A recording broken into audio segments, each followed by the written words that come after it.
You cannot see I'm taking personal bath here? You bet your little patootie, honey. But I figure two in a bath is a whole lot more fun than one.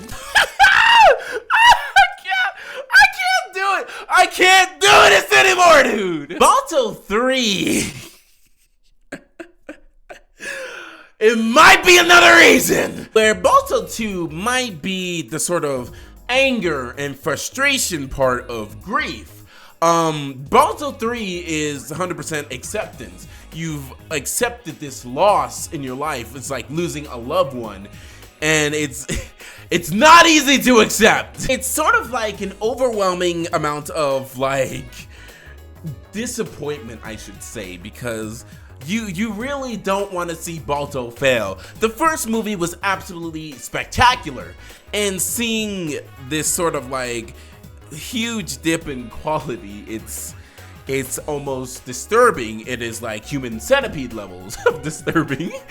I will, however, say this movie does a better job at both animation and also just the plot is slightly more interesting. It's not like anything too crazy, but it is something I could actually like latch onto, even though it was boring still. I think I would personally argue that this movie falls in the realm of more so generic than necessarily like flat out bad. It is bad, don't get me wrong, but it's more so like it has some redeeming qualities to where I was like, there is a point to this movie. It did not do the thing that Balto 2 does, to where it just kind of like, it kind of retcons ideas that the first Balto had in store.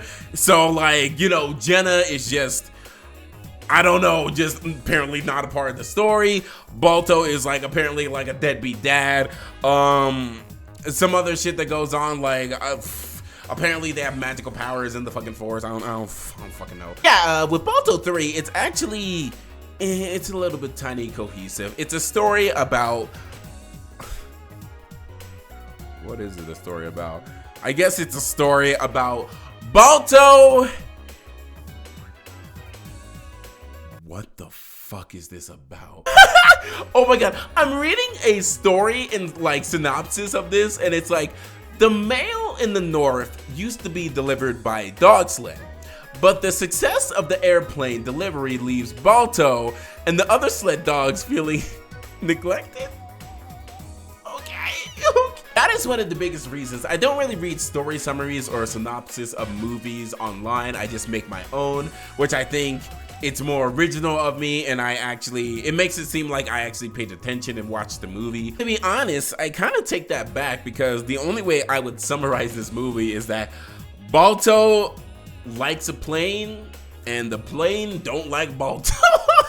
It's actually impressive how much of a time waster this movie is, because I thought I was in for something more akin to Balto 2 in the beginning of the movie, but no, it's just boring, and you're just like, why am I still watching this?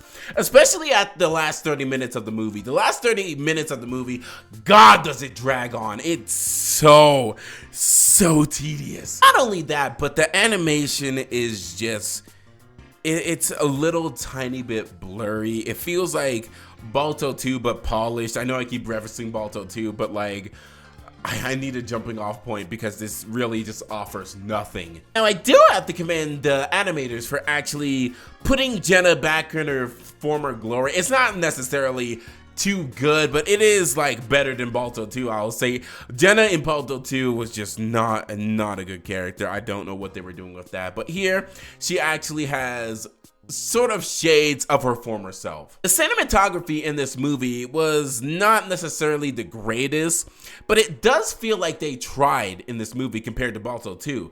It's like they actually had some very good things going on here. It feels like there was effort, so I have to commend them for it. Backgrounds are also a little bit of a step up for Balto, which I shouldn't be saying that, but you know, Balto 2 just, Balto 2. Yeah, the backgrounds aren't anything special, but they are just a little bit better, which is something I really wanted to see at the very least at the end of this trilogy.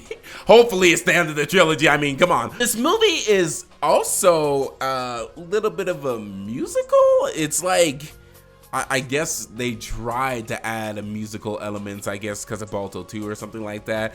It's not necessarily good, as they are super vague and super like boring. I will say the singers are actually pretty good. They are actually like something I would listen to. Not the songs per se, not the instrumentals, but like the singers, they definitely have good merit. They have good singing voices. You don't have to be a hero. You just have to be there. W fucking lyrics, dude. The songs kind of come out of nowhere, as it doesn't really lead you on into thinking this is a musical in any sort of sense, and it doesn't really carry that energy, that vibe throughout the end of the movie, the tail end of the movie. But I gotta say, it's not actually too bad. Same with the score. The score kind of falls in the realm of generic for the most part, but it's not anything too distracting or too in your face or too crazy. It's just generic. I did like some melodies, some instrumentation that went on, but it's nothing notable, nothing to really talk about for the most part. I will, however, talk about this one moment to where it's like a tonal clash, to where there's a serious moment going on screen, but then like they are playing like, I guess, some jazz. I can't remember. Like it's so off-putting.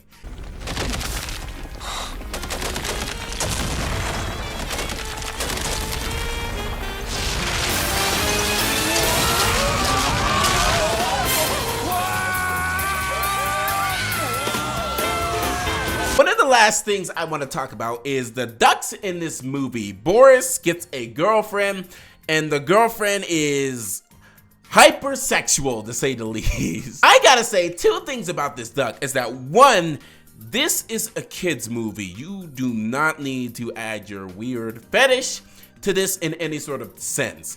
And number two is that you gotta be straight. The writers who are writing this character, they gotta be straight. Like, I've never seen such a boring sexual character in my life. I'm the goose with the juice. Dude, if a woman said this to me, we're not having sex, bro. This might be one of the best abstinence, like, sort of like PDAs I've ever seen, because after seeing like this duck, I'm just like, dude, I don't want to have sex. I'm sorry, wife. Another thing I can talk about is that, like, the sled dogs are kind of forced into like racing against this airplane, and it is the most stupidest thing ever, because obviously the airplane's gonna win, right? And so they have to like do gymnastics. They have to do a fuck ton of gymnastics in order to make this like airplane lose. Oh, they suddenly crash. Oh, it's snowy outside, and I gotta like scrape off the wings of my plane. Like it's so brainless. It's so mindless. Don't watch this movie. I really don't like this movie in any sort of sense. But yeah, I'm just gonna score this, and I definitely feel this movie is unsurprisingly a 1. I personally don't think this is the worst thing in the world. It is generic, yes, and a boring type of generic, which is like zero territory for me, basically. But it does sort of like slightly build on top of like Balto 2, which I gotta give some respect for, in my personal opinion. It is something you could watch and get maybe a minuscule amount of value out of, especially I guess if you're a furry and you just like the duck. I don't know, I don't really like that shit, but that's all I have to say. Anyway, how's it going, pups? It's a K9, and We're sitting on our butts. I mean, if this is what it means to be a male dog, then I'm not sure that's what I want to be. Yo, Balto 4, The Transition? Now that's a movie I'd support.